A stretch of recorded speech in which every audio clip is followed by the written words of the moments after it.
saying all this stuff, and halfway through it, I see one of them like tapping the other one, and they're like, "Fuck, man, let's get out of here. Yeah, you took it too It's far, too out Campbell. there. Took it too far, man."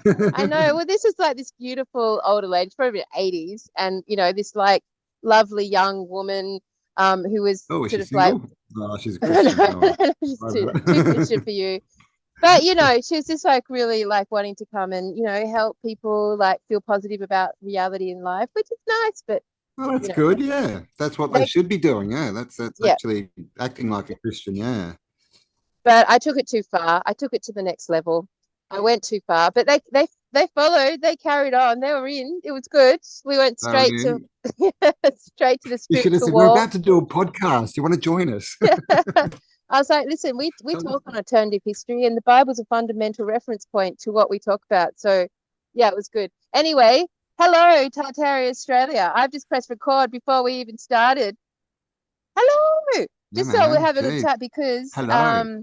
hello, because we I just this morning some lovely people came door knocking to me to spread the word, man.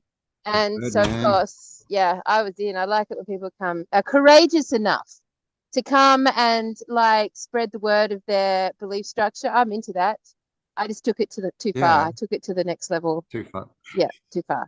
Too far, Yeah, Campbell. we used to get these young Mormon guys coming around, and we we had a chat with them, and they're like, they're like, "Oh, can we come in and talk to you?" And we're like, "Oh yeah, come in and have a chat," and blah blah. And they make you sit down and they say something. They're like, "Can you feel God?" And I'm like, "No, sorry." But then because we were cool, they kept coming back, and then Yeah, they'd man. turn up. Like Judy would let them play like the Nintendo and shit with the kids, and they'd come around and play video games.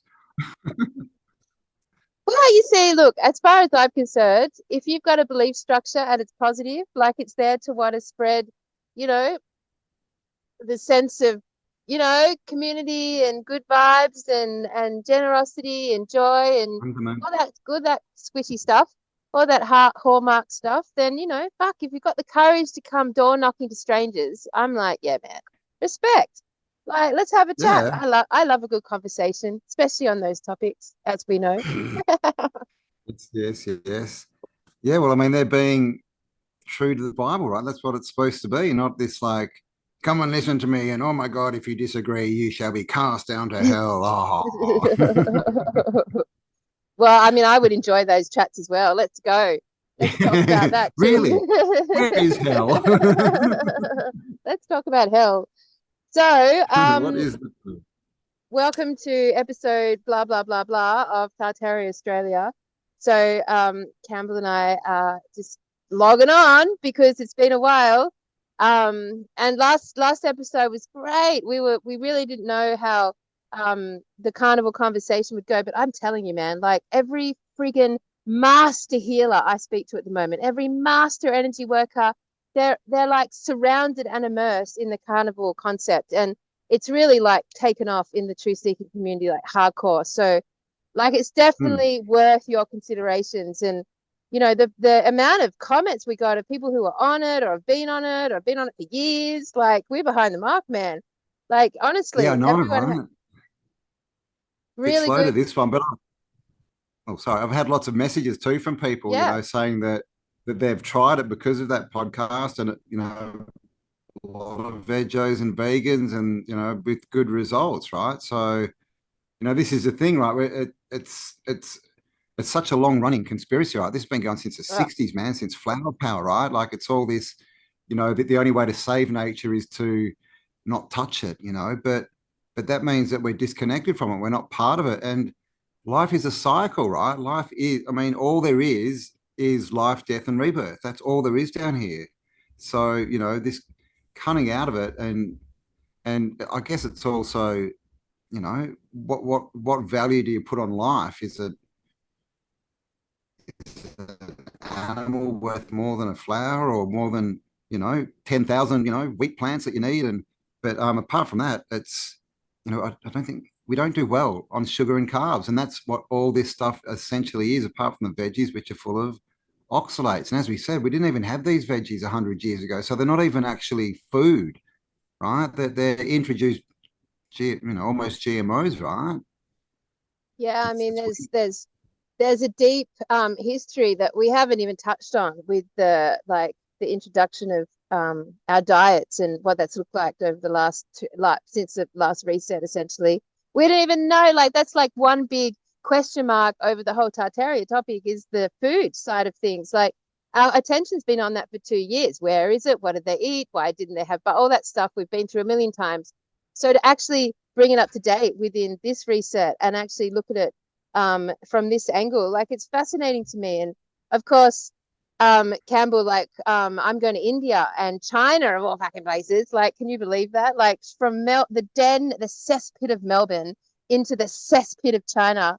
I don't know what my destiny is about this, but I've had an interesting relationship with China, and my first experience of the Mandela effect was actually it was Chinese, because I actually was present when I was 13. I've told this story before, at the Tiananmen Square massacre. And Oh yeah, that's right. yeah, we just happened to be in the country on a holiday, and I just was mind blown by China. I loved it hardcore. Of all the places we traveled to, that was the one that just like immersed in my mind, the ancient mysteries, and I loved it. So I was really attuned in that on that trip. And yeah, 1989, and we got like rushed out by soldiers from Beijing as the Tiananmen Square massacre took off, and then sat in this little hotel room in Hong Kong with my family, like avidly watching the whole thing. And yeah, I mean, and obviously we watched a student get run over by a tank, and that was the crisis point that brought the world's attention to the human rights issues with China.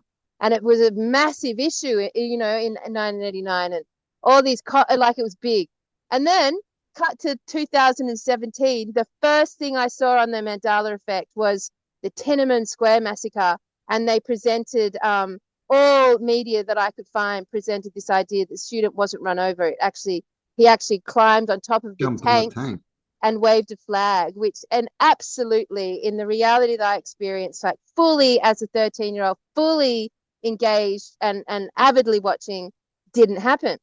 So that was my introduction to the Mandela effect. And man, oh man, like to end up back in China now in 2023, like that's pretty bizarre course of like my life. I just think it's really Yeah, bizarre. it's a strange one, isn't it? I mean, you don't. This is the thing. Like, it would go around the world, right? If China's military ran over one of their, civilians on camera in the street in front of everyone, that would go around the world. But if the dude jumped up on the tank and right, it's not the same story, Yeah. right? It wouldn't initiate the same emotion and the same action that happened. So it's a weird one, right? I mean, Yep. Mandela Yep. effects, man. I also find it interesting that that it's named after Nelson Mandela, because some people think he died in jail, and he obviously didn't. But what a Buddhist paint, right? Mandela's. Yep. Yep. It's a big thing. It's a code. It's code. Definitely interesting for it to like hit our consciousness a couple of years ago, and like how fun was it? Mandela effect has been fun. It's been fun. I actually do believe I experienced one in my own home a couple of days ago, to do with a missing steak, but we'll talk about that in a Yeah, minute. It's just this like, is whoa, like I remember in Dalesford a couple of years ago, and I was living with my partner at the time, and uh lost the laptop. The laptop was lost, right? And convinced that this laptop was missing. And it was always on in the same place in the bedroom, always there. And like everything got a bit frantic about where this missing laptop was. And so I got up and finally went and looked for myself and couldn't find it and didn't see it and looked everywhere, everywhere, everywhere. And then 2 minutes later, my partner went into the bedroom and the laptop was on the bed. Like undeniably was not there, no one else in the house, impossibilities. And I was just like, that's fucking Mandela effect, right? Something happened. That was it. I like play witness to the disappearance and reappearance of this laptop in a like in one night. So I mean, I don't know if you'd call that the same energetic of the Mandela effect, but something definitely has the ability to slip us in and out of realities and objects and people, places, things, times, events, in and out of our coherent concept of reality. It's definitely a fucking great Mm. topic. Yeah, yeah. Well, we've all lost keys, right? and looked in 10 places, and we go Yeah. back to the first place we looked and they're there. And it's like, definitely weren't there before, Yeah. and so, what does all this mean? I mean, kind of means that we're creating reality, right? But maybe it means that, that the powers that want to be can somehow get in there and direct our thoughts a bit so that, because we know they can't create, they want us to create reality. So maybe it's part of them trying to get in and alter stuff and, a few glitches, but it definitely points to the fact that this is not a static physical, No, reality, right? There's no. a lot more going on. Everything's energy, as we know, right? Yeah, man. And I did my highs. I was meant to do a high self reading with Maggie. I mean, I can't even tell you guys. I'm like, I fully fucking recommend this woman because as you guys have known, on the last 6 months, I've been in a very cynical disposition, shall we say? And over the last couple of weeks, some major shifts have happened internally for me, major shifts, and like all I can say is there's been a coming together of a few attributes. One being the shift to this diet. That's like had a profound impact on my physical being, and obviously mentally, it's like cleared out a bit of stuff. I mean, I don't even think we really understand yet what happens when you take a brain and then like pump it full of fat and see like what happens with that brain and remove all of the sugars and carbs and all that additional. It's a bugger that poison tastes so delicious. It's a bugger that we've been infiltrated on that way, like, and and it's been an interesting progression because then I've combined that with this work with Maggie, and man, like, talk about finding your right energetic healers. Like, as far as like our soul groups go, I truly believe the healers amongst us who are rising right now in their abilities, like seriously, they're just getting more and more powerful. And we obviously are shifting in a way that facilitates the impact more and more and more. And then finding those beings that you've known forever, that you would consider them soul family to you because you're familiar with them even though you've not met them. Well, their job right now is to like heal and elevate their soul family. So if you connect to me and Cambell as soul family and feel like there's a familiarity with us, with you, then your instincts will be absolutely accurate. And thus, when someone in your soul family recommends modalities or healers or ideas, like, they're worth noting. So my work Hmm. with Maggie and my change in this diet has, for some amazing out, like, and we've done some cord cutting, like, which is really interesting because I'm someone who has done, like all of us, we've all done a lot of work on ourselves individually, over the years. Like, a lot of us have come through or at the tail end of the 7-year cycles where we've been through like cyclic, maturings, I guess. And in Hmm. all of that, um something in me has just like clicked into gear. Something has clicked into fucking gear, man. And Man, because of, love yeah, it. yeah, look, I'm really recommending it. Definitely, we leave her information down and just, send her an email, see what your vibe is, and like let her know that we've recommended you. And she's gonna love you all up like family, man. Like, it's cool as. But like, Maggie's one of many amazing healers. Like, it's always been prophesied that this time the healers will rise to be in service to their soul family, and that is definitely happening. I can definitely testify to that. So even if you feel like you're doing pretty good, even if you feel like you're cruising right now, like, this sort of work is just going to fine tune, clear out the cobwebs, cut any, gritty energetic weaknesses or, holes in your field, or any things that have been sort of targeted at you, just all this stuff. Like, and then it just sort of like, for some reason right now, it's just like such a good time to, what would be the word? Integrate and click into gear. And that's, Hmm. that's, Yeah, well, that's part of the healing, right? A lot of people only see healing as physical. I've got this problem, I've got this problem, but clearly there's another big problem out there, right? And that's people integrating their mind and their thoughts with the new whatever, right? The new earth, where they want to go, how they want to change. There's, a lot of people want change, want something different, but they're not quite sure what it is, or if they did, they don't know how to get there. Yep. You know, so I've just sent Maggie an email, so I'm going to be Yep. doing one as well. So I'll report back on that. I could use a Yeah. bit of cord cutting Because myself. yeah, man, because like ultimately, as we go through all of our deprogramming and our consciousness is opening broader and broader and broader, and there's all this energetic shifts going on in this reality right now, and that's a fact. Like, there's no denying that. Reality is shifting and it's speeding up, and everything is moving. And if we could only sort of like recognize, if we could see it in a tangible sort of way, we would be all very convinced instantly. Mm, But like, because you can't, you've got to like know it onto yourself. I mean, that's its magical power, right? Like for me, one of the greatest things to do right now is seek counsel with your higher self. Like, it's just like a no-brainer. If you're going to seek counsel with anyone in reference to you, do it with your higher fucking self, man. My higher self is very chatty. It's got a whole vibe going on. It's got a whole vocabulary. It's got a whole accent going on. And it's funny. right. It's a funny, enjoyable character, my higher self. And like, all you're really doing is just, Maggie will get you into, and all beings that work in this way, all healers will get you into a state where you're basically entering that theta state. She does all this beautiful energy work on you. It's all online, and then yeah, you just write out a whole list of questions, anything, big or small, irrelevant or relevant, philosophical or practical, whatever it is. There's no judgment there whatsoever. And then she asks your higher self, and you just like get out of the way and let your higher self answer. And it's a really rocking event. My last session, my higher self said that the month of October is going to get a bit weird, Campbell. It's going to get a bit weird. October. Oh Yeah. no. Yeah. It's going to get a We're bit both weird. going to be like out of the country. Oh my gosh. Yep. I'm going to be in India.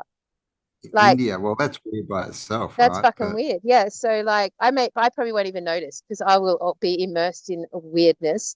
But yeah, it's again. So my higher self, yeah, was talking about October getting a bit weird, and the solution to getting weird is that you've got to get weirder.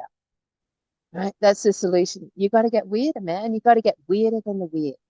So when mm, reality gets weird, like in command your imagination to get weirder, and you will mm, fly through with shining colors. and That's of course, weird used to mean spiritual. But William Shakespeare changed the meaning in one of his plays. That's where it comes from. But it used to mean spiritual. So yeah, man, time to get more spiritual, right? So have you found that have you got a better connection with your higher self during the day, like after you've had these sessions, like your communication with your higher self is better, or is it just during the sessions? it's a really interesting question because like obviously like your ability to get out of the way and let your higher self come through and communicate comes down to your ability to be in your intuitive mind and be relaxed speaking. Like, I trained in alchemy many years ago, and part of that training was to learn to do psychic readings. And the way that we were taught to do psychic readings was to basically request a symbol representing that person's greatness, or that person's what was it, current reality. And when you request the symbol, you're then taught how to just speak without thinking on that symbol, because that symbol is unique to your interpretation, and it's the interpretation of that symbol that you only start to unravel as you just get comfortable speaking without stopping, because it's you can speak without thinking, then that magical psychic access seems to come through really powerful. Well, it does for me anyway. So Mm, so because of that training and my comfortable nature with telling stories and speaking and just talking, as we know I can do, it's really effortless for me to get out of the way and let my higher self communicate. Like, this, my brain doesn't judge it. And as much as like once you've left the session, and do you have a more clearer communication process with your higher self during the time not in session? My answer would be that what has happened to me is that I have felt like a natural integration of everything that was spoken about from my higher self. So there's been a natural activation. It's like my systems have all synced in. It's like my neuro pathway is synced in with my energetic centers. It's like everything has started to become whole again. And as a result, I feel like I am embodying my higher self more than ever, if that makes sense. It's not like I'm sitting here having a chat or a smoke with my higher self, although I could, I guess, do that. Maybe I'll try to do it while we're talking. Have But I definitely feel a an spiritual durry, integration. man. Yeah. I Yeah. mean, so like to like put it out there, like Cambell and I have activated this exploration into this diet, but I'm not doing it like a fucking Mormon, man. Like I like smoking. I can't help that. I've been doing it for basically every lifetime for thousands of I mean, I smoke pipes forever. I've always smoked fucking pipes. They've gone on and No, on and we on. we still need our wizard pipes, man. Yeah. I have smoked pipes around campfires and made counsel with masterful beings from all sorts of races and entities from all sorts of clans, all sorts of colors, with multiple arms and eyes and legs and heads and you name it, like all sorts of beings, like the sort of thing you would see in Lord of the Rings. Like I know that I've done that countlessly and always around the pipe and the campfire. So even though this carnivore diet is like an exploration into working with our health and bodies, I have not given up. Look, these glasses are pissing me off, but I'm Yeah, I know. bright. It's so bright out here. But yeah, I haven't given up smoking, and I still have a cup of tea. So that's me: steak, cigarettes, and tea. I don't know what sort of diet that is. It's a fucking rat bag diet, man. SCT diet, man. Yeah, it's interesting because when we were talking, you were saying that when are in session, it's all basically your imagination. You have to trust your imagination, right? That's how it comes through the Yep. imagination, if you want to call it. Yep. And of course, that's what gets attacked. That's what we're attacked. That's the first point they attack is our imagination. They tell us it's Yep. not true, it's not real, and that's the connection to spirit. And Yep. I think the new part of that is trusting your imagination. So many people don't trust their imagination, right? They just think, oh, it's just a random thought. Oh, it's just this. Oh, it's a silly thought. Yep. Don't be silly. Blah blah blah blah blah. Yep. But the ones who do trust their imagination, all the great artists, people who designed all the buildings, the Tartaria and stuff, that's all imagination, right? Yep. And Yep. that's all stuff, from source, I in my know. opinion, whatever that is, your higher self, God, whatever it is, it's something that comes from outside of you, right? Yep. Yep. True. And like they've really hijacked the imagination so much so that they invented Hollywood, which was just purely designed to like take ownership and control of imagination. So, for the majority of humans on this realm at the moment, 98% of their imagination is actually hijacked and made up by images that Hollywood has presented to them. Like that is the truth. Yeah. So like they Yeah. really, and then all this corruption with the food chain has, if we take it down to its like original intention, it's the corruption of that part of your brain. It really does. That's where fluoride in the water came in really powerfully, and all of the poison toxin. It erodes and decays and blocks your beautiful head chakras, if you like. Those beautiful energetic centers that open you up to the wisdom of the intuitive mind, the psychic mind, the telepathic mind, to the ability to take on board the information and to integrate, to be able to say powerfully, it is so, and I'm so grateful for it. This sort of level of command. It's really hard in our time period right now to get to. Like, how often do you meet someone who's commanding in that way? Just absolutely, it is so. So be it. It is done. This is my life. This is my choice. This is what I've done. This is what we don't do it anymore because we've lost that sense of command over our imagination. That's the one thing that's missing powerfully from what I would consider the warriors of this world. Their imaginations have been over this lifetime and since the last reset, hijacked to the fucking max. Yeah. I mean, it's an interesting point. People used to daydream or, read a book and create their own, pictures, right, in their minds. And like you said, now they sit in front of a telly or a screen and it's uploaded into their mind. And so all the thoughts we're having aren't ours. Right. That's what we've got to figure out and get back to it. And also the whole, plant carnivore thing is one of the biggest things that people who go on carnivore say is they get clarity back, that they lose their mind fog. They can think again, think of themselves again. So that can be seen as part of the agenda as well, right? To 100%. cloud us up, disconnect us, and to, I guess, probably to make our minds more accessible to their crap, right? To their media, 100%. which is, of course, the goddess of illusion, right? Mandela.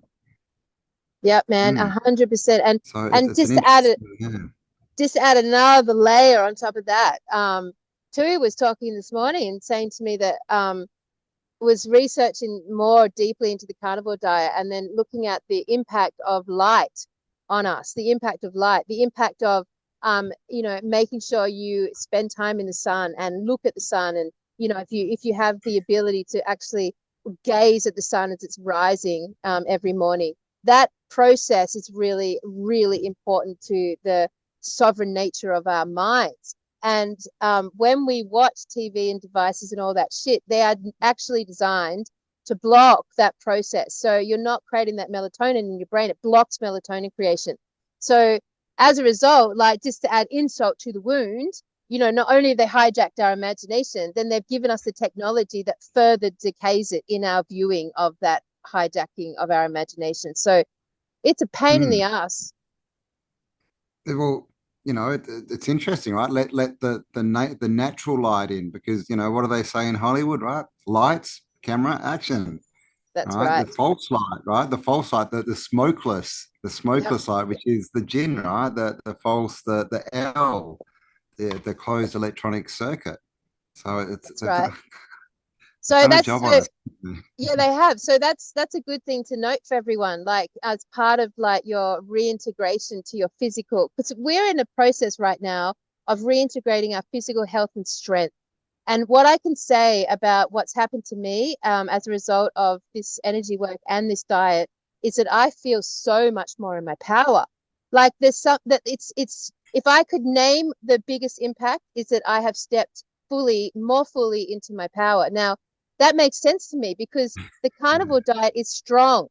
Like that's what it does. Like it's a strong diet. You're eating like a strong physical diet that's full of red meat, offal, and organs and fat. And that combination there is very powerful in developing strength in your physical body and all of your inner organs, your skin, your cellular level, your blood, all of it. And it's very regenerating for that reason. But ultimately, if I look at it vibrationally, what it does is kick up your power center. It like literally kicks up how you're walking in this world right now. And that's what's happened to me in the last couple of weeks, to the point where I have taken my carbonate to a whole other level. And made some big changes that have been bugging me for years. And for suddenly out of nowhere, the inspiration came, the vision came, and I just actioned it. And I'm putting that down to the shift in this diet and the energy work. So they're very powerful combination of things to do. And you don't have to, like, just because we've come along across this idea, you don't have to take everyone else's version of it completely as yours. Like, hence, I haven't quit. I mean, I'm smoking weed. Like, that's a plant. Tobacco is a plant. Like, both of those things are plants. But whether or not the smoking process is different from the digestive process, which I'm certain it is, that they have gone so hardcore making tobacco and marijuana so illegal and so bad, and filled it with such revolting images of people with their feet falling off and the brown packets, and took away all the color from it and all the imagination and bombed us so hard with it, to me, that's immediately saying like those two things are like in your favor. Like, stop judging them. We've used them for Yeah. eternity. And if the Well, agenda hates them, trust me, you shouldn't. yeah. Well, I mean, this is the thing. Like, if you smoke and every time you have a cigarette, you're like, oh my God, this is killing me. Well, I'm pretty sure it'll kill you, right? But Yeah. we went and did a course, what, a couple of weeks ago now. And the guy running it was talking about his granddad who lived to 98 and was smoking Camel cigarettes until Yeah. basically the day he died. Camels. And working, right? Yeah. And what did he have? 25 kids, 25 children, lived to Yeah. 98, smoking Camels every day. So, but the thing is, he was happy and he loved life. He was Yeah. always joking and jovial and enjoying himself. And that's much more important than, doing what you're told, I guess, because a lot of people out there quit smoking, not because they don't enjoy it or they want to, but because, family tell them to, or the doctor, or they think Yeah, it's they got killing them, feared. right? They Yeah, got it's fear fear. shamed. Yeah, Yep. man. Yep. And by the way, if you are going to smoke tobacco, go the organic. Oh yeah, Don't do obvious. the That's processed obvious. chemical stuff. Make sure it's Yes. organic. Oh yeah. I we speak like this as if that's a given because of where we are with our consciousness. Obviously, we Yeah. only go with that we go with all the things that don't have chemical toxic poisons. I would never smoke um any sort of plant medicine like marijuana that's grown in a lab or grown with false lights No, or anything like that. Never, never, never. I would no, only ever that's a good one. consume the plants that have been like, they're organic, they're outside Mm, in nature, and they're full of natural light. Like that's like honestly, I yeah. think if you look at your diet, um, you could really start making choices based on what's had natural light and what has not. Because light Yeah. is really fucking important. Mm. Yeah, yeah, I'd never thought of it that way. Like, we all know, and it's coming out more and more that, hydroponics, not good for you. That's the stuff that's giving people mental issues and all this kind of stuff. And that is grown under false light, right? Under smokeless fire. Um, Absolutely. Yep. just like they have us sitting in buildings under smokeless fire. Yes. So this is the gin and the closed circuit. So that's a really good point. Yeah. So all the industrial food, all of the processed food, all of the factory farm food, all of the factory farmed vegetables and greens, all of those things have been corrupted by the light that they've been grown under. And that corruption, like, carries on. I mean, there's this poison we talk about, and we just talk about from a light quadrant. The poisonous light quota, where they start to take more and more light away and replace it with artificial light through the growing process, like Yep. that means that the toxicity in that grain or that plant that they're feeding to that animal, or they're putting on those plants, or they're putting into those processed food, like they basically increases in toxicity till it gets to the alpha predator. So we, being the humans, are the alpha predator. So when you like eat these foods from that sort of chain, you're getting the biggest hit of the toxicity as the alpha. So like just to consider that from a diet perspective, light is fucking man. I reckon that above everything else, above every pesticide, herbicide, fungicide, fucking sugar, whatever it is, like it will come down to light being the most potent Mm. ingredient to what becomes corruptive to the human light soul being. Yeah, yeah. Yeah, I mean, what do plants need to live and grow, right? Pretty much light and water, and the ground. Obviously, they need to be grounded, but it's light and water. And then what do we need? We're in the same realm. We need light and water that's uncorrupted, right? Yep. Proper Yep. light. It's because that's what fire is, right? A tree will absorb light its whole life, and when it dies, you burn it, and it releases the light. That's what fire is, right? It's releasing Yep. the light back out with smoke, by the way. So it's not smokeless. It's a good stuff. So yeah, that's a good thing to consider, like that's because everything on this realm runs off the same, power sources, right? Pretty much Yep. the sun and water. Yep. So if we're doing that, corrupting that ourselves by staying under fluorescence all day and drinking, fluoridated water, then, we're just as bad as the plants that do that. And then if we do that and then eat the plants that have been raised that way as well, we talk about the light so much, right? And we're disconnecting from the light. right? That's right. From the light source. That's right. And when you're trapped in an office, when you're, a whole like work process has been moved inside, like the last couple of years, how much did they attack the lights? Literally that way. They literally took people out of their communal workspaces and forced them to work in their kitchens or lounge rooms or bedrooms at home, isolated but inside.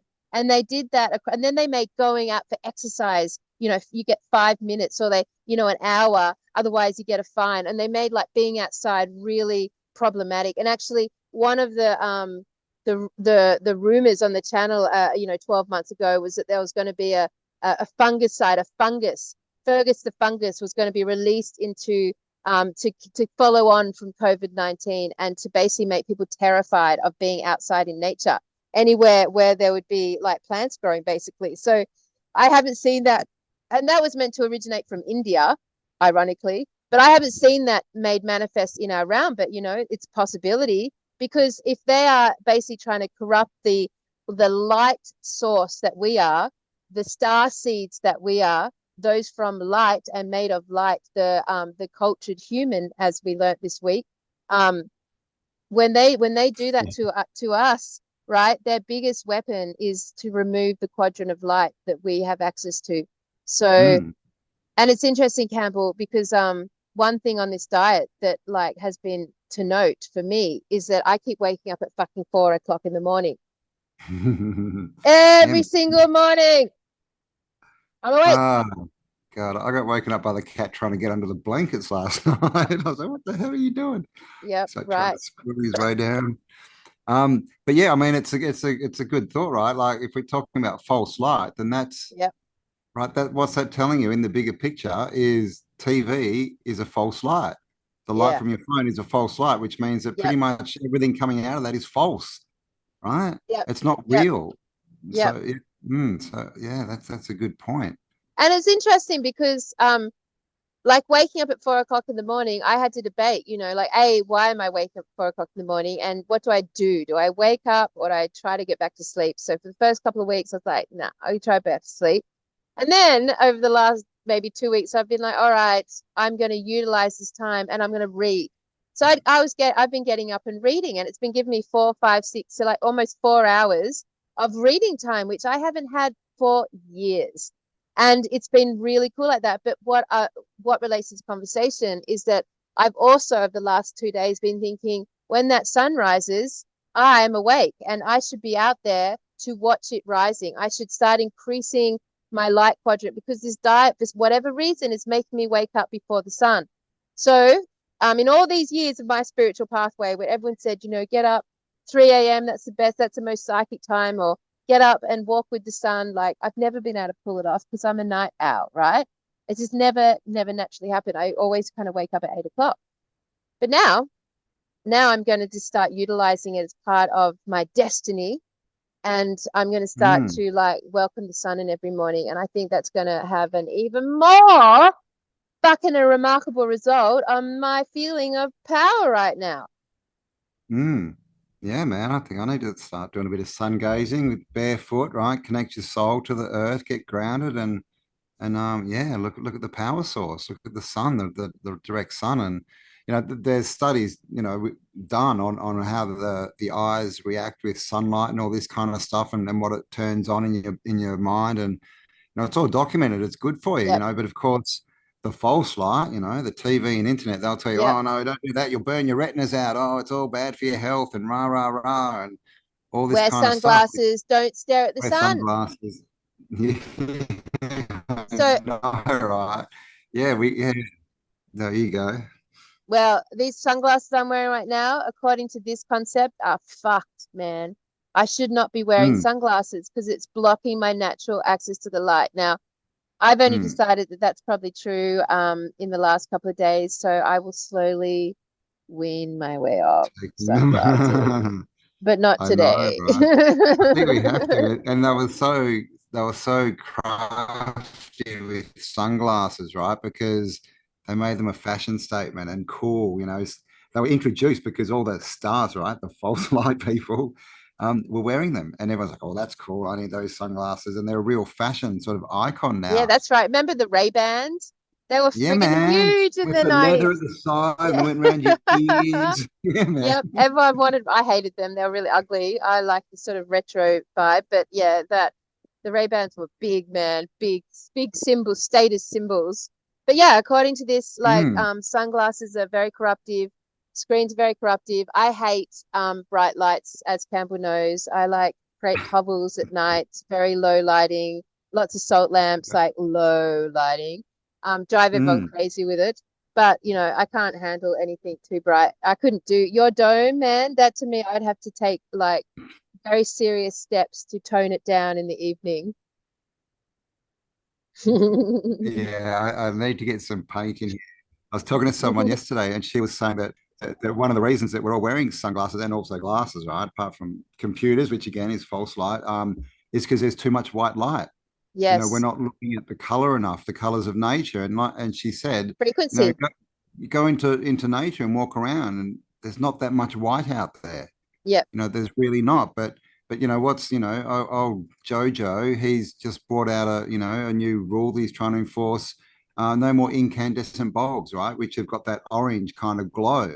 No, you just got to be under LEDs and all this kind of stuff now. This white flickering light All under climate change, all under the guise of climate change. Yes, to they save will. ourselves. It's Yep, to they save will. us. They will start to stop producing light bulbs with warm light, and they already have in so many ways and cases. But yeah, the other thing that happens with that like lack of natural sunlight is that around our age our eyes get corrupted. Like we start to notice, and we've been kind of indoctrinated that losing your eyesight, needing glasses is like a natural part of growing old. You're just growing old, your eyes are getting weaker, but in actual fact it's a result of the lack of light, your and the lack of balance between the melatonin and the what's the other one? Serotonin, No, is it? cortisol. Yeah. No. Oh, anyway, I'll remember Oh, in a minute. I'll remember in a minute. But yeah, so like our eyes, losing our eyesight is actually not a part of, turning 40. Like, and one of the big things that people say on the carnivore diet is they get their eyesight back. They don't need their glasses yep, anymore. Their eyes start to strengthen up again. indeed. Yep. So these will be going soon. I'm working As on will it. mine. Jeez.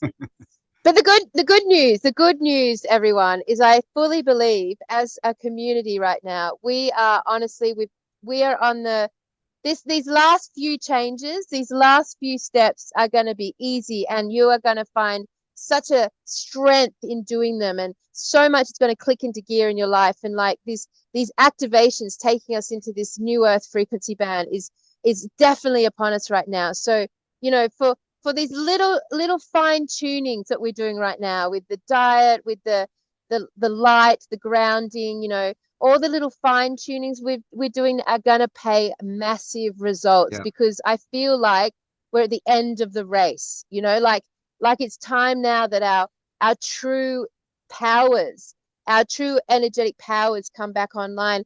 And Campbell, I've always imagined all the way through my childhood and my dreams that these big balls of blue light like come out of my hands, and I can use them as in any way that I want. But I've seen myself using them as weapons, right? And those balls of blue light have always played on my mind, and you see them through Lord of the Rings and through all the wizards and all the fantasy shows, always this energetic energy that can come through. And all that is an increase in the quadrant of power that's running through our systems. Like all that is like Mm. a blasting the energy grid that is ourselves. Mm. So Yeah, what I'm yeah. trying to, yeah, so I feel like our a lot of our innate natural gifts and powers are going to come online with these few little tweaks that we're doing at this time on the realm. Yeah, yeah. Well, something else that we heard again at that seminar was there's no gain without a loss, right? So, for everyone who's No, there's feeling like they've there's no loss without a gain, lost without a gain and then and there's no gain without gain a without a loss. loss. Yeah, yeah. So a lot of people think like they've lost a lot in the last, couple of years and all this kind of stuff, but that means there's a big gain coming. Yeah. But the other thing, as far as wizards and stuff and shooting balls of light, is because they can hold more light, right? When you get down to it, every Yes. atom is just light, right? Yes. So if that core of every cell in your body is corrupted to a false light, then you can't hold the natural light. So you're literally depowering yourself. You can't hold all the Yes. energy. But Yes. if you can power up, then you can hold it all, right? And then you can Yes. shoot balls at people. Yes. That makes so much sense. So, of course, the work I've been doing with Maggie has been so profound because one of the big things we did last session was to do a cord cutting and energetically going through my whole energetic body and like repairing any areas where I was losing energy, where I was giving my power away, where my power was plugged into another source, where and these were energetic attacks or energetic attachments or energetic interference. They were traumas that I'd experienced. They were events that rocked me that I was carrying in and still in my energetic field. And having done that work to like remove it all and cut all those cords and block all those, fucking hell, I can feel the difference. Man, can I feel the Mm. difference?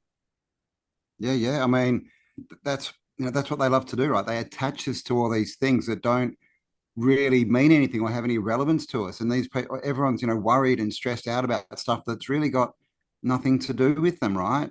There's a Yep. lot of bad in the world, sure, but unless it's your experience, there's not much you can do with it. But people get attached to them and they just leak energy to it constantly, right? They're connected. So that's what the cord cutting is. So Yep. if you're out there and you're having issues with letting stuff go, with getting over certain things, and these repetitive thoughts and everything that are negative, then yeah, we'll leave the link below. Maybe get in touch with Maggie, or if you know another healer, and just look Yep. into it, right? Yep. Get some cords cut and stop the leakage, right? Yep. It's like a power station, right? If it's losing half its power, it's not doing very well, But if it can hold it and use it properly, then so much more powerful, right? Full of Yes. power. That's Yes. what And powerful yes. is. And so we look at like if we look at the progression of this thought, like we start with the diet shift, that dropping that paradigm, and start with the feeding the very atoms and cells of our body with the highest possible nutritional density. And this diet would say it's the cow. The cow is the highest possible nutritional density for the human being. So akin it is to the human system. So aligned it is with the human system.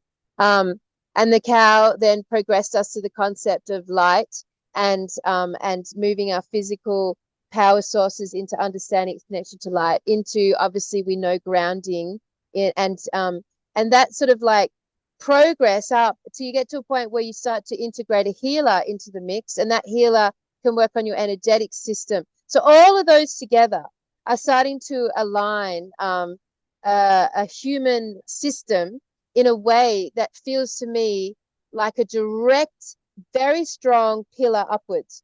Very direct, strong. It's strong. It's like you're standing there as your own totem.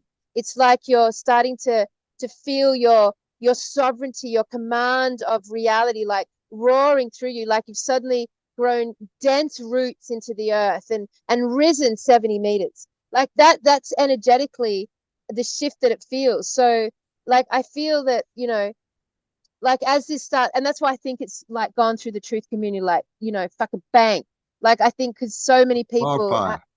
yeah, wildfire, literally instantly getting rid of some some instantly feeling better because their arthritis is gone, or their joint pain, or their back pain, or their their nose issue, or whatever their issue's been, like it's instantly had an effect. And obviously instantly you lose weight too. So all of those things, just say straight away, this diet has power to it. Power, this diet has Mm, power to it. What diet? yeah, man. Yeah, exactly. I mean, what else? All these other superfoods, right? We see a lot of people spending a lot of money and eating all this Mm, stuff, but we don't, where are all the powerful people that have come out of it? This has been going on for 30, 40 years, right? But we haven't seen this upsurge in people nah, taking back their power, have we? Not at nah. all. That's But right. That's true. It has, go, yes, they but go haven't watch a taken back the carnivore power. podcast, and these dudes are like, whoa, these dudes, they know their power. Like, you They're just go like and watch. warriors. They are. They Yeah. are. It really, really changes. They're Yeah. powerful, right? They're full of their own power again. And And they're just as strong. they're strong, stronger Yep. body, stronger mind. Yep. And just as another interesting point that just came to me is all these fires that are going on. You know, it's being touted that fire, the natural light with smoke, is the bad stuff, right? That this is causing all the destruction. But what are we finding out now? The false light they're shooting down to start them. That's the Yes. problem, right? Yes. Yes. So, Yes. so it's Yes. again, it's an inversion, making us think Yep. that the natural is the enemy Yes. Yes. when it's literally Absolutely. it's the smokeless fire that's causing it all. Yes, Mm, absolutely. And I tell you what, like, you have to be very commanding when you choose this diet because it's fucking expensive. Like, literally, because, like, honestly, if you're going to do it, and I really mean this, like, if you are going to do it, I would so highly recommend that you find a way to command your reality that you do it organically. Like, organic meat, particularly steak, is so expensive.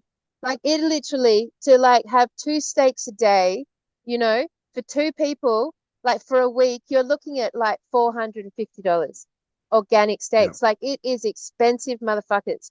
So, like, and this is like, again, this is the test for yourself, how good can you get at powerfully commanding that those resources turn up so that you can do this diet to the best of its ability? Because obviously, yeah, toxicities will go to the fat of an animal, and this diet is about eating fat. So if you are like can't afford to eat organically on this diet, like it's fitty fitty, like it's you're taking that sort of toxicity to your brain. So you got to be clear about where you stand. And if you start and you can't afford that, you start to get good at commanding and know that those resources are going to turn up, because this is your command of reality, because you want to do this to the best of its possibilities. And yeah, yeah. it's not a Mm. diet for the weak of heart. No, no, definitely the stronger part, right? Much less heart attacks on this kind of stuff. But that's the thing, it's, we hear, a lot of the, carnivore podcasts, that's one of the big things is it's so expensive. It's so expensive. And if that's what you're going to focus on, well, I'm pretty sure it's always going to stay expensive. But, Yeah, if you stand in your power and you're like, well, this is what I'm doing, the universe is here for me, it's just going to deliver, and yeah, you just keep going, that then it will, so it's a mental spiritual thing as well, yeah, like getting back into the, not just a powerful body and mind, but powerful manifesting, right? Like taking control of your life and saying, well, this is what I need, and this is what I'm going to do. And also it's because it will cost a bit at the start, it's going to take a bit of time to get it all going. It's asking you, how valuable are you? What's your most valuable thing? Is it more valuable to pay the rent, or to pay, for this car that you drive a couple of hours a day? Or is it more powerful to empower yourself, right? Like to yeah, feed your body yeah, what it needs, yeah. or you're Has to going to be a put that shift. aside and just eat their chemicals. Oh, well, it's too expensive. I need to pay for the car. So I'm just going to eat these, whatever, Yeah, Fruit Loops, yeah, you yeah. know, It's true. because we know all the crap food, it's the cheapest. You Yeah. can eat cheap if you want to get into carbs and sugar, cheap Yeah, as. yeah, it's true. It's true. You can always find ways. It totally depends on your value system. And of course, like obviously the cheapest way to do this diet would be to buy a whole cow, is to actually like have do some sort of farm share, or do something where you're connected to a farmer's market where you're buying half a cow at a time. Then the Mm, price of kilos goes down a lot. A lot. yeah.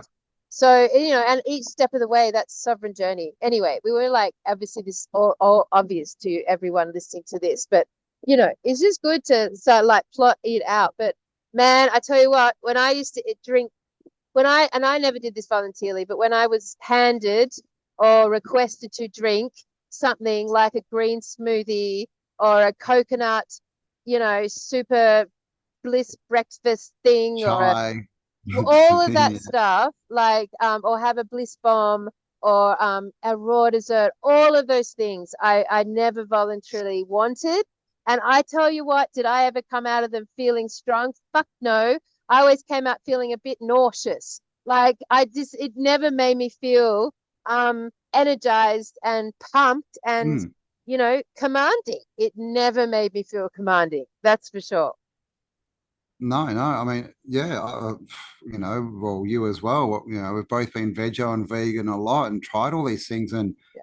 yeah, I never had any experience where I had a green super smoothie and went and, suddenly was like, oh, I'm Popeye. Woohoo. I feel so strong. It was just never happened. And I've really never seen anyone else. It's all this idea that we've been fed that this is good for me. This is good for me. That's why we do it. But what's the practicality? What are the results of that? Are you actually powerful? Are you getting stronger physically and mentally, or are you just, following someone's suggestion, right? That comes from outside of you. That's probably come through the tube, the false Yep. light again, right?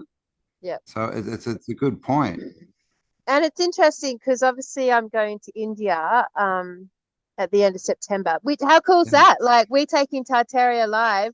I'll man. broadcast live with Cambell from India, and we will start to check out because when I did a Google search on Tartaria in England, India, there's not that much. And then I thought, oh my God, this is so cool. Like we can take this show through our lens, through these amazing sites and cultures of India and really deep dive as a community live on India. But how interesting that India is one nation that has literally banned the killing and eating of cows. The Hindu nation, and also like has fully, firmly, recommended and geared their culture towards a vegetarian diet. I know I can't take carnivore diet to India. It's going to fuck it all up.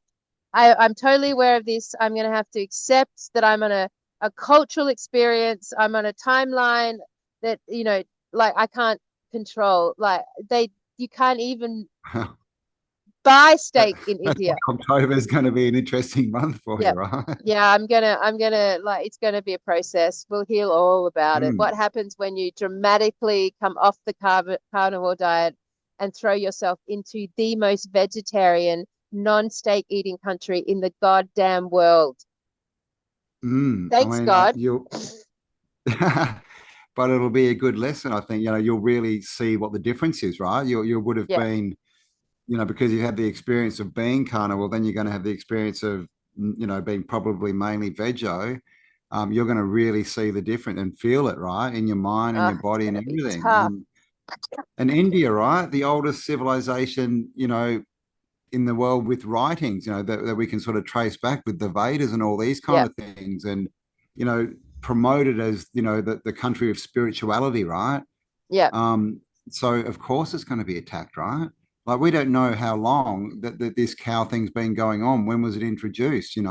But we've all got this idea of that's just always been that way, and that's probably a big driver, right, of why vegetarianism and veganism is so spiritual, right, and so good for the planet because that's really the push of this food, isn't it? It's not you'll become stronger physically. It's it's No, it's more. It's good for the planet. It's good for your soul. It's spiritual, right? Even though Jesus ate fish, we know at least that.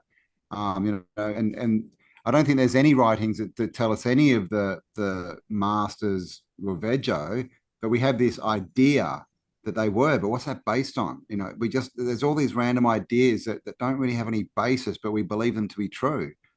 yeah. I mean, the Buddhist religion, they don't eat meat because of its karmic connection, like and like Come on. taking the life of sentient beings. So that it's run through Buddhism as well, very powerfully. And I look, it plays on our hearts because we are mammals. We are literally mammal consciousness. We are mammalians, and we are associated with animals. So the concept, the cruelness of the fact that we have to take their lives for our food is like a maturing of our consciousness. Like we have to understand at that point the cycles of this reality. Like we have to have a much deeper, much broader, much more insightful relationship with that process between us and the animals and the food. Like it's just part of our broadening consciousness currently, right? But this lifetime, it's been an agonizing disposition for me as you. And I know that a lot of people would turn to Buddhism or Hinduism, or even like everyone's got weird shit. Like what's and we've got the ones that like drain the blood in a certain way, and the ones that hang the meat. So like kosher meat. There's like heaps of weird stuff, but and then in the Western world, like our Western world has gone hardcore at making cows the pigeon child for climate change. Like we Oh have man, like car. I mean, I think there's probably as many vegetarians in the Western world now as India because of this like amazing brainwashing program they've put on about cows being responsible for climate change. So, they've really done a job systematically. If we look at it from that perspective, systematically across the realm, across all the nations, they've attacked the cow. And like they Mm, may put the cow up as reverence, like in India, like it's so sacred, we can't touch it. But ultimately, they've just taken it out of the food chain as an option. yeah. Yep. Yeah, it's just a different way of doing it. And now they're coming after the rest of us with climate change, right? It's to save the planet, it's to save yourself, it's for the children, right? Like for the next generation. But at the same time, all the people telling us this, they're the same ones that go and start wars and kill people. Yeah, How does that make any sense? I mean, come on, let's think about this. yeah, it's very much like the plastic bag, paper bag debate at the supermarket. And It's the same shit. straws, Yeah, same, bloody same, same. paper straws. I saw an article the other day that someone did some tests on these straws, and they're full of chemicals. Oh, So they're yeah, literally just drinking through them. It's just another chemical infusion, right? yeah, Um, so yeah, it's just so weird, and all this, this plastic stuff and this recycling, right? It's to save the planet, but look into recycling, man. It doesn't actually exist. They give no, you a bin, but where does it go after the yeah, truck picks it up? It's no, just most of it goes to the same place everything else goes. Or they incinerate it, but they tell us I remember back in the 70s, everyone had like a what they called like an incinerator, which was basically a 44-gallon drum, right, with a yeah, few holes yeah, in the side, and you'd throw yeah, all your rubbish and just burn yep, it, yep. right? And the thing is, when you burn a piece of plastic, right, it turns into this tiny little pebble, if anything, right? But they don't want that. They want us to put actual bags and everything in the ground. Then That's they're telling right. us that's better. That's Yep, better. Come it's such an on, it aversion. doesn't make any sense at all, man. No, it's a total aversion. We're Well, I just mean, being lied to. the recycling industry that started as an attempt from the competitors of plastic to basically get people to stop recycling their plastic because they kept wanting to, they'd wash out the container and they'd use it over and over and over and over again, and that was stopping everyone else from selling their fucking shit. So the plastic industry invented this idea of recycling, one use plastic to recycle, to encourage us to chuck it out and start again over and over and over again. And Campbell's Mm, right. Like if you burn that stuff, it disappears. But if you don't burn it and recycle it, it ends up in the oceans, the animals, it ends up as landfill, it ends up everywhere, which it yeah, has. and so if you're out there, trying to save the world by eating vegetables and that, are you buying them in plastic? Because like we said on the last one, they've brought back in the paper bags, but only at the checkout.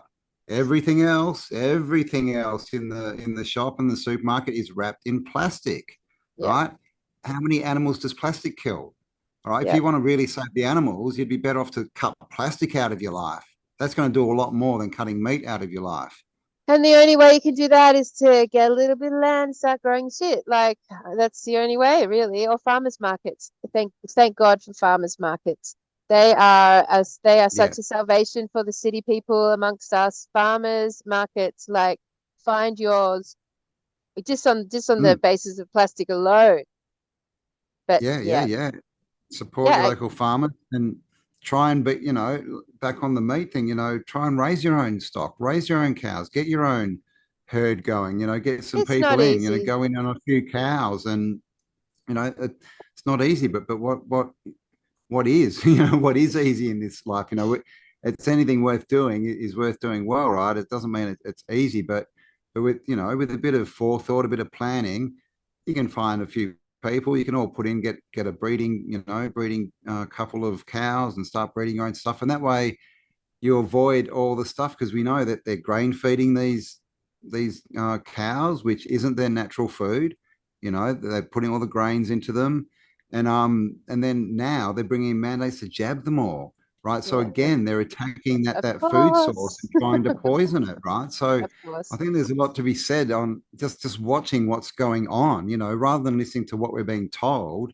Watch what's actually happening here and have a think about why would they be doing this? And Mm. when you put it all together, that the cow farts and the jabbing them and the price of it, which is being jacked up. It's just that's just a scam, most of it. It's all attacking red meat, right? And and Yeah. and cows, basically. So Well, why would red that meat, be? yes, red meat and the dairy industry, both of those have been like under huge attack. Like, guys, I work with the agriculture sector, and yeah, man, it's meat and dairy that have basically, especially here in Australia, been really attacked. And that's interesting because, obviously, like dairy is such a big questionable question, but it's interesting that dairy is a cow-based product, that those are the two industries. Anything to do with cows have been attacked across the world.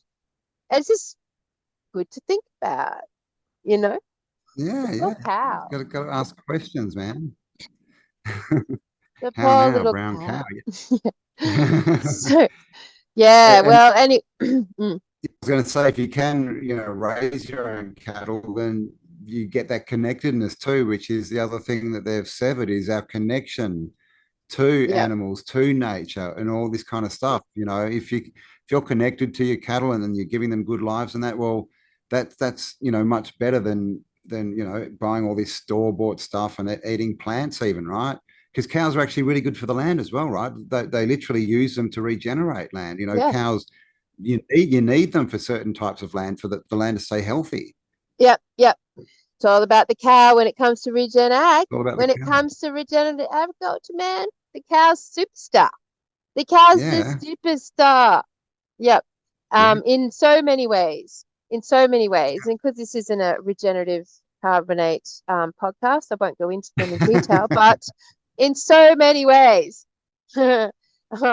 And Yeah. yeah, I think I think staring into the eyes of a cow is probably one of the deepest meditations I've ever done in this lifetime, where I literally there was in front of my old farm, there was like a communal area, and there'd be, occasionally um, farmers would have to bring their cows there. So sometimes I'd wake up and there'd be like 500 cows in my backyard. And wow, I used to go down there and just immerse myself. And yeah, it was quite intimidating. Cows are big, dude. They are big.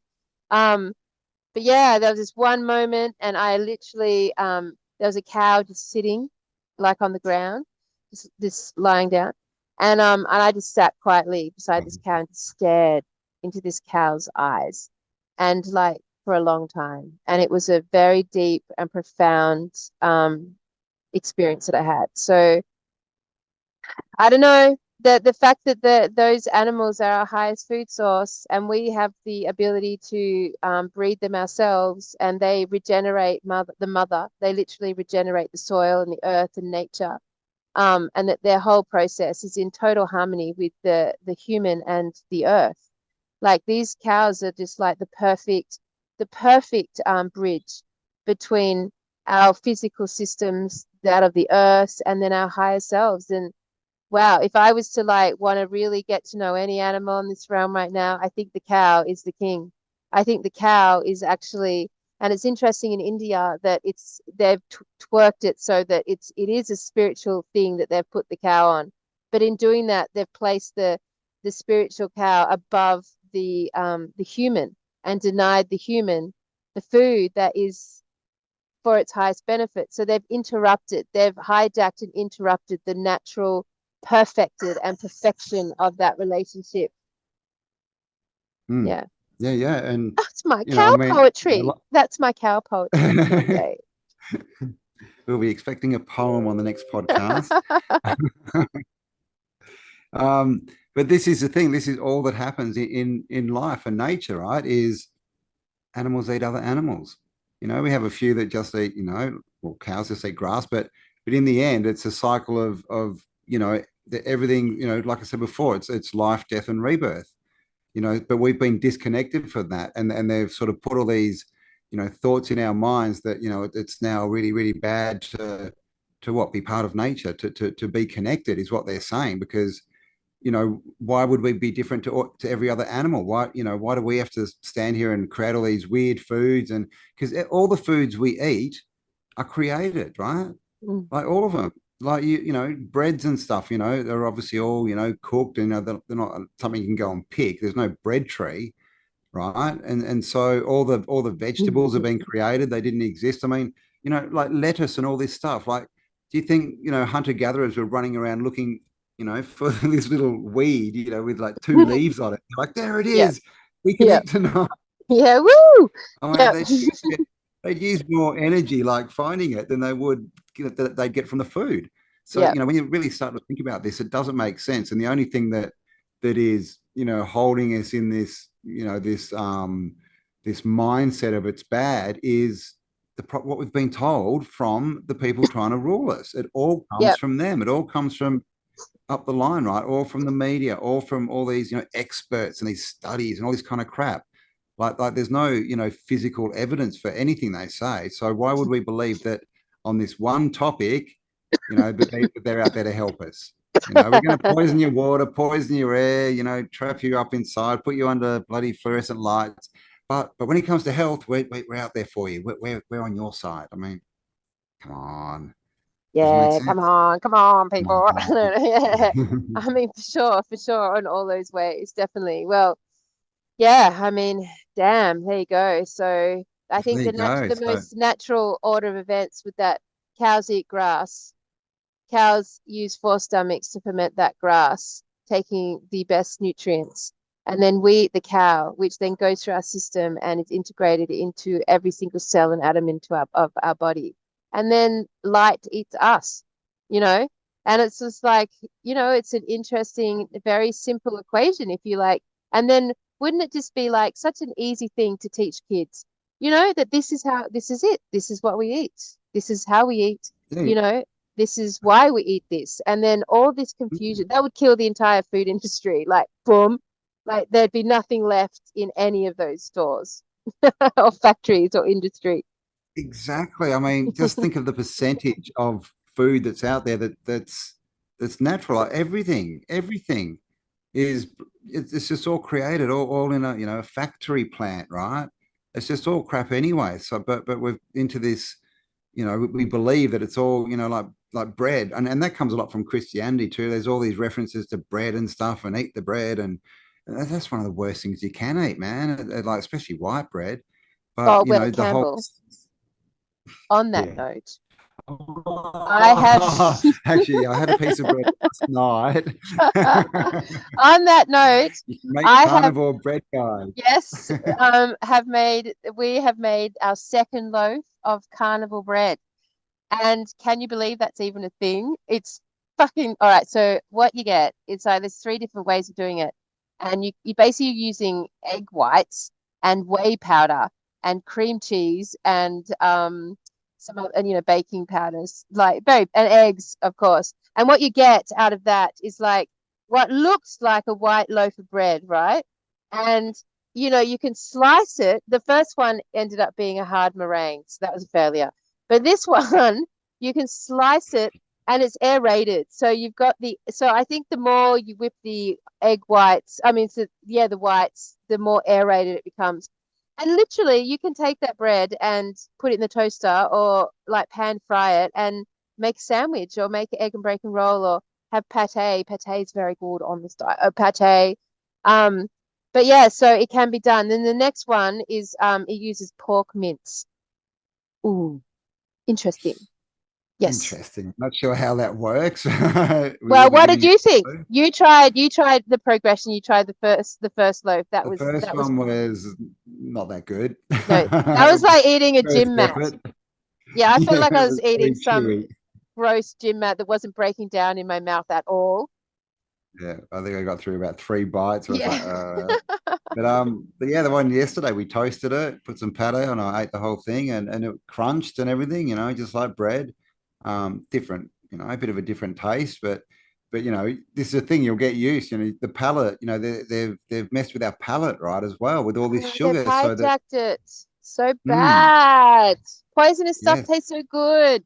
What a I know. crazy concept. That is a crazy mental reality. Poison tastes good. I mean, oh, how messed up are we?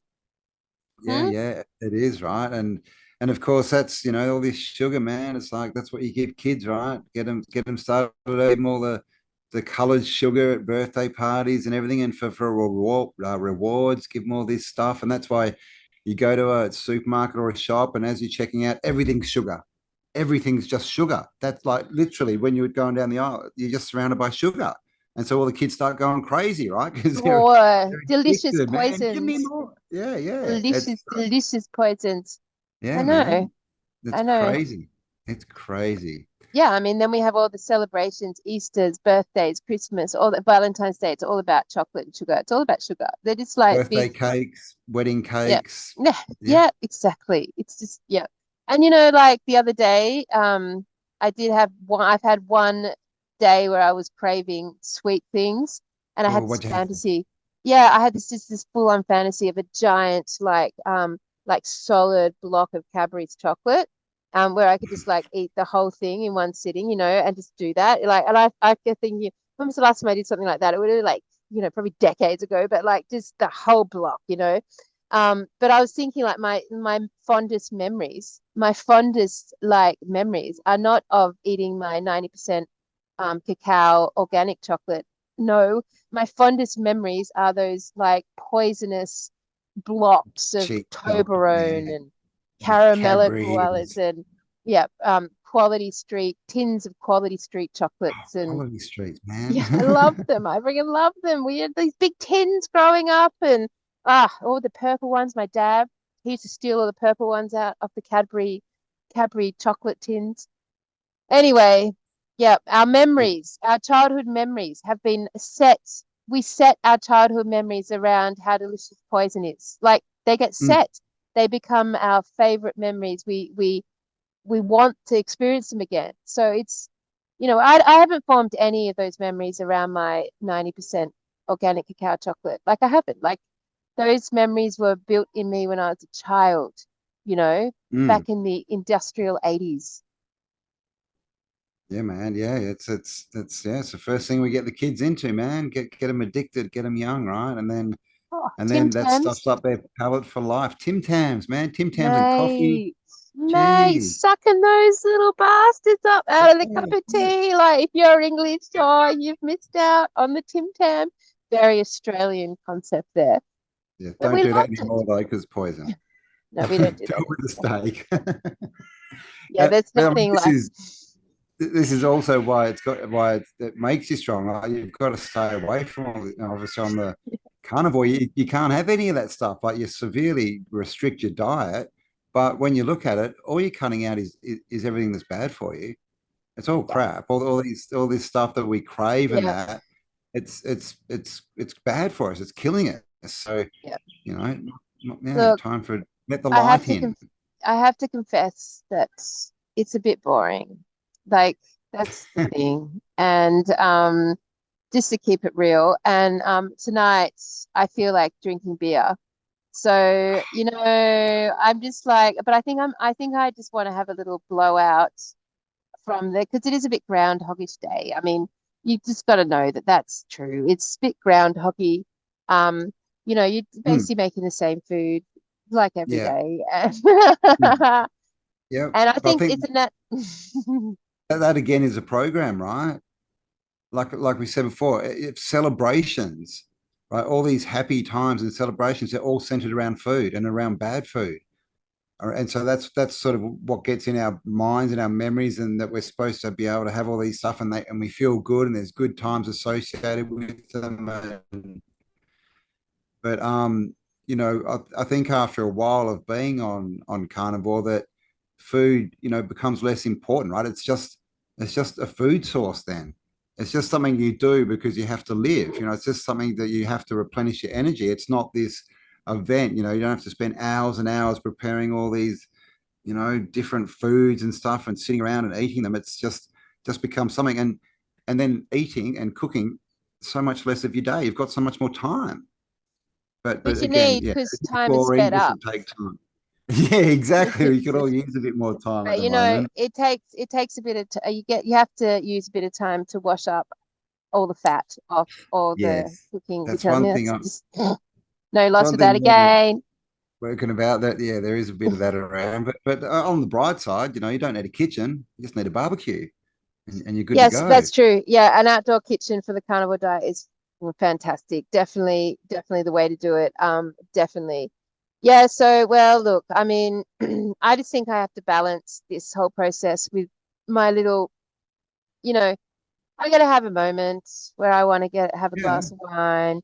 The difference is that if you do choose to have a couple of glasses of wine, then the next day you will feel terrible, like because your body's just gone into it's just had a big dump of sugar and you just freaked it out. So as long as you know that, like, then it will still survive.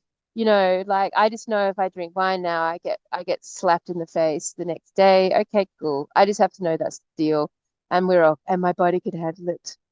Because, I don't know, Campbell, I like having a glass of wine around the campfire with my joint buddy. I just do. yeah, I know. Well, I think the thing is we're getting over 50 years of programming, right? Well, or Yes, 45 years of that's programming. right. So You gotta have it's going to fun. take a while. We've only been here a few months. So yeah, if you fall, you need a day off, or have a day off. Don't be too hard on yourself. But in the long run, I think, we'll start to adapt. But the main thing is this is all we know, right? All we know is, this massive arrangement of food and all these different types and sugars and colors and all this stimulation, for our senses. And that's what we think food is when Yeah. it's really not that important. It's not. I mean, look what food's doing to people, man. Well, it's an important weapon. It's a very important weapon. Yeah, I mean, look, and one thing that we've deep dived on, there's different levels to this diet, and actually avocados seem to be fine. Avocados, they're very low oxalates and they're very high fat. So I would say, I'm going to add the avocado in sometime, and raspberries and blueberries, very low oxalates, but good for vitamin C. So, I'm not opposed to bringing in apparently cucumber Ah, without the I'm skin and the gonna. seeds, Yep, yep. whatever that is. Lemon juice, lemons. I'm gonna have a couple of oranges every now and again. So it's there are. I think that we can work out. I don't think you have to be 100% strict on this. I think we can look at other natural foods. But this is the thing, like how many of these foods are actually natural? Like we said before, all these vegetables, they didn't exist 100 years ago. So I think fruit's better than vegetables, but there are options, and if 95% of what you're eating is the right thing, then it's not going to make that much of a difference if you have an avocado here and an orange there, and a bit of ginger beer maybe. I had a ginger beer the other day. That, that, Yeah, Zach, that confessions was of that the was good. carnivore. That's the other thing is drinking, right? Just water, man, Oh and yeah, the water. So electrolyte. I've become very I need the mineral water, the sparkling water that seems to like cut through the fat palette of the this diet. Like I really like enjoy having it with my dinner, mineral water. It's kind of become the new Yeah, beer in my life. And it's cold and bubbly. But yeah, like electrolytes are the only thing we drink at the moment with any sort of flavor. So go the electrolytes, man. Just get the organic electrolytes, ones, man. right? And get the keto ones because they don't have sugar in, unlike all the other electrolytes. So yeah, I mean, yeah, there's definitely quirks of this process that'll be fun to work out. But anyway, you guys all get to come and watch my demise as I go to India. And then we go from India for like 3 weeks where you're going to watch my fall from grace and see how Yeah, let's just see how bitter and cynical I get again. Let's see if like my commanding space turns back to the dark side where I'm just pissed off by everything ridiculous in this reality, especially in India. Like of all places are going to infuriate me, that clash of religious bollocks that comes in 1,000% magnified will like be all around. But then I directly follow that with 3-4 weeks in China, which we're not going to do the main cities. We're going into the beautiful ancient rural villages, and mate, like that's I don't even know what they really eat, but like I'm gonna I don't know. Do I? I might bets are on. Bets are on. Cam was going to start a little, what's the word where people can put money to the a Oh, little betting racket. Am I going to come out of this like inspired and feeling powerful and commanding, or am I going to like slowly be a shell of my current yeah. self? You're going to walk powerfully and purposely into India, and then 2 weeks later, you'll be like, I hate this place. I hate Yeah, everything. This yeah, one absolutely. sucks. Where's the mutton? Give me the mutton. Show me the mutton. So obviously I can't take us into China because I can't like it's so intense. But maybe Record. that's all bullshit and we don't know until I actually get there. But I will I will do a visual diary as I'm going through everything, which we can air in one big hit when I get home and out of the Yeah. the Chinese surveillance grid, so to speak. It's very sensitive over there, very sensitive, like very, I wouldn't be able to talk about, our podcast would be a problem over there, definitely. Yeah, Yeah. definitely. Yeah, yeah. No. Just record it. Don't end up in jail. Don't point the camera at the wrong building. Yes, but if I do not return home, you guys will know what's happened, right? So Campbell will have to launch some sort of like, I don't know, missionary Rescue party. rescue mission. We Rescue have to get mission to tell all the healers in the Soul family to blast whatever's holding me bound, imprisoned. No, let's not generate that Yeah, notion. don't put that into the ether. No, no, no. So Don't want that. look, um it has come to our consciousness again, and we'll end the show on this, I reckon. It's come to our consciousness again. The crystal cities.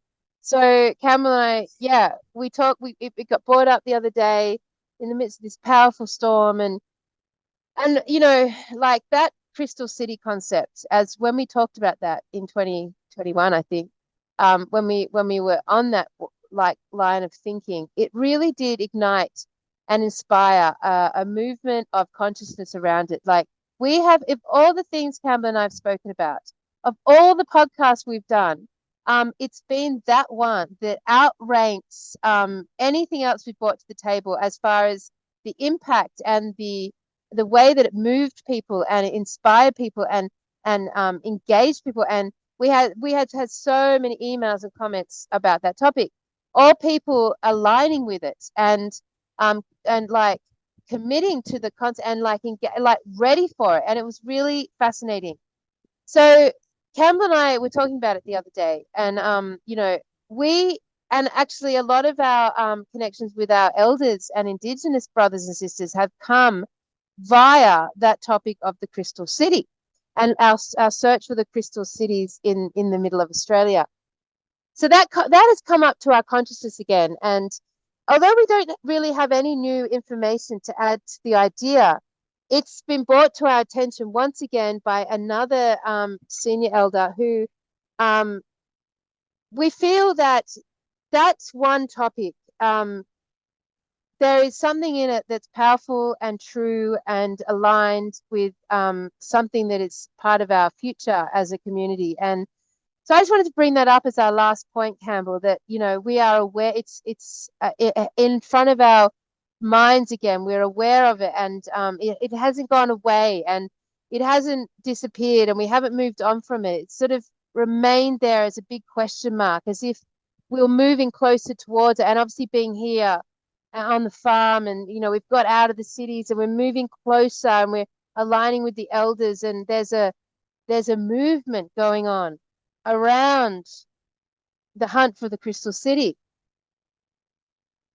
Yep, yep, yep. And we definitely still love to do it, to get out in the desert and have some kind of a festival or something. Involve the originals and all this kind of the indigenous people. But we're basically, we're just waiting for, I guess, a sign, right? Something to happen. We don't want to push it and just because, we don't want to just go out and do stuff just because we feel we should. So it's still there. It's definitely going to happen, but we're just Well, we yeah, can't say like definitely. just waiting for the right time. Well, who We knows? don't Yeah, know. We yeah. don't know. We don't What know. what we know is there's something about it that is powerful and resonates. And so we know that there is there is a reality there, a pathway, there is a something there that's going to be a part of our unraveling here on Tartaria Australia and with you guys. So I'm just wanting to bring that up as our last point to also remind you guys, because what we need is to sort of develop our thoughts on it and maybe have a new conversation based on a 12 months of more learning that we've all been through. So just putting out there, if anyone has anything they'd like to say on the topic of the crystal cities, anything new, anything they want to add to the conversation, like let's bring that up a little bit in volume again and to see where it goes. So autodidactic has frozen and has gone. So we can't scream at him anymore because he's gone way down the back into the bush. But everyone, I hope you enjoyed that. That was a little casual chat with Cambell and I as we sign off for our Friday afternoon on the 1st of September. 1st of September today. It's my birthday soon, Cambell. It's the 9th of the 9th, 77. That's me. Oh, hello. I was just signing off, saying goodbye and telling when it's my birthday soon. We nearly got through a whole podcast, man. I know. Nearly got through the whole podcast without disconnecting. Yeah. So right at the end, it's probably we yapping on. Oh, it was good we talking about Crystal City. Ooh. Yeah. So if you've got any ideas, leave us a comment below. Also, if you're on Carnivore, you got any info, leave us a comment. And if you've got any relevant information and that you want to discuss whatever, we'll leave the email below as well. You can chuck us a message, and let's see what comes of it. Yeah, rock on, people. How exciting. All We're right. moving into our power centers. I say that with a high-pitched voice. I shouldn't have. We are moving into our power centers. How fucking excellent. Indeed, all guys. Time to get empowered. Yep. We'll see you later on Tartaria Australia. Bye, everyone. Thanks, Have the best week guys. ever. See ya.